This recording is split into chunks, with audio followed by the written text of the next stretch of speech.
નમસ્કાર, પ્રાર્થના સંદેશ ન્યૂઝમાં આપનું સ્વાગત છે। બાર કાઉન્સિલર ઓફ ગુજરાતની ચૂંટણી 6/3/2026ના રોજ યોજાનાર છે। ગુજરાત પ્રદેશમાંથી 100 ઉપરાંત વકીલ મિત્રો ઉમેદવારી નોંધાવી રહ્યા છે।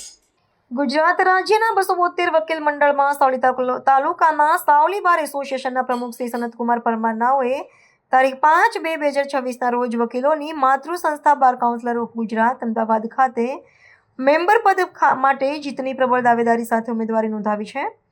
આજ રોજ ગુજરાત હાઈકોર્ટના વકીલ મિત્રો મંડળ, વિવિધ વકીલ મંડળના હોદ્દેદારો અને સિનિયર જુનિયર વકીલ મિત્રોએ સાથે રહી શુભકામનાઓ પાઠવી હતી।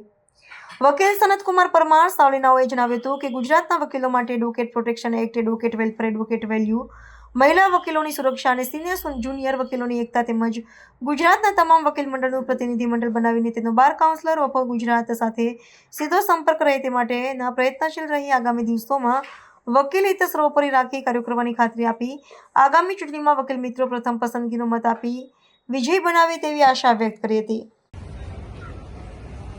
બાર કાઉન્સિલ ઓફ ગુજરાતની 2026ની ચૂંટણીમાં આજરોજ મેં સનતકુમાર પરમારએ ઉમેદવારી કરી છે અને આજરોજ મેં મારું ફોર્મ ભર્યું છે। ગુજરાતના તમામ વકીલોને સાથ સહકાર અને સિનિયર વકીલોને આશીર્વાદથી મેં ફોર્મ ભર્યું છે અને તમામ વકીલો મને સાથ સહકાર આપશે અને મને જંગી બહુમતીથી જીતાડશે તેવી આશા સાથે મેં આ ફોર્મ ભરેલું છે। જય હિન્દ, જય ભારત। પ્રાર્થના સંદેશ ન્યૂઝની તમામ લેટેસ્ટ અપડેટ્સ માટે ચેનલને હમણાં જ લાઇક, શેર અને સબસ્ક્રાઇબ કરો।